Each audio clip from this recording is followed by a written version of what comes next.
మహిళలను ఇంత కించపరిచినా ఇంతవరకు సాక్షి యాజమాన్యం నుంచి కానీ అటువైపు ఖండన రావాలి ఇటువంటి. ఎందుకంటే మనం గతంలో చూసాం, మొన్న భారతి గారిని ఒక వాకడంటే తెలుగుదేశం పార్టీలో పనిచేసిన వ్యక్తినే అరెస్ట్ చేసిన పరిస్థితి. కానీ ఈరోజు ఇంతమందిని ఈ వ్యాఖ్యలు చెప్పకూడదు, అటువంటి నీచంగా మాట్లాడినా కూడా అటువంటి కనీసం తప్పు అయిపోయిందని కానీ అని చెప్పని పరిస్థితి ఎలా చూస్తున్నామే ఉందండి.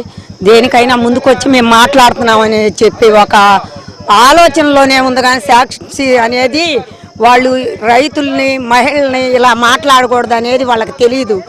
మన ముఖ్యమంత్రి చంద్రబాబు గారి భార్య మన అందరికీ తల్లి లాంటిది. ఆ తల్లి లాంటి దానికి అవమానాలు చేసినందుకు 11 సీట్లకు భగవంతుడు దిగజార్చాడు. అయినా కానీ ఇంకా సాక్షి టీవీకి సిగ్గు లేకుండా రాజ్యాంగంలో పథకాలు అనేది వాళ్ళు ఏది కూడా ఆలోచించకుండా మనం ఇలా మాట్లాడకూడదు. ఒక స్త్రీని గౌరవించితేనే మనకి రాష్ట్రంలో 4 మెతుకులు దొరుకుతాయి అని చెప్పి ప్రతి వాళ్ళు అనుకుంటారు.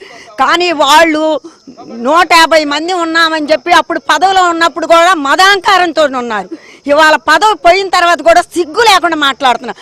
ఆ సిగ్గు లేకుండా మాట్లాడుతున్న వాళ్ళకి మేము ఒకటే చెబుతున్నాం, రాజధాని మహిళలు మమ్మల్ని అవమానించి ఎవరెన్ని చరిత్ర లేకుండా పోయారో అవన్నీ ఒకసారి గుర్తు చేసుకొని ఈ సాక్షి టీవీలో ఒకటే చెబుతున్నాం భారతీదేవి గారికి, నీకు చెల్లుంది, నీకు తల్లి ఉంది, నీ భర్తకి తల్లి ఉంది.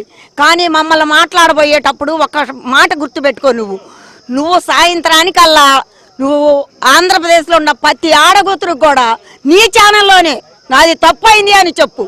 అంతేగాని అప్పుడు దాకా మేము తగ్గము. ఎక్కడ నీ సాక్షి టీవీ ఉండగానే మేము అక్కడే ఉంటాము. జయ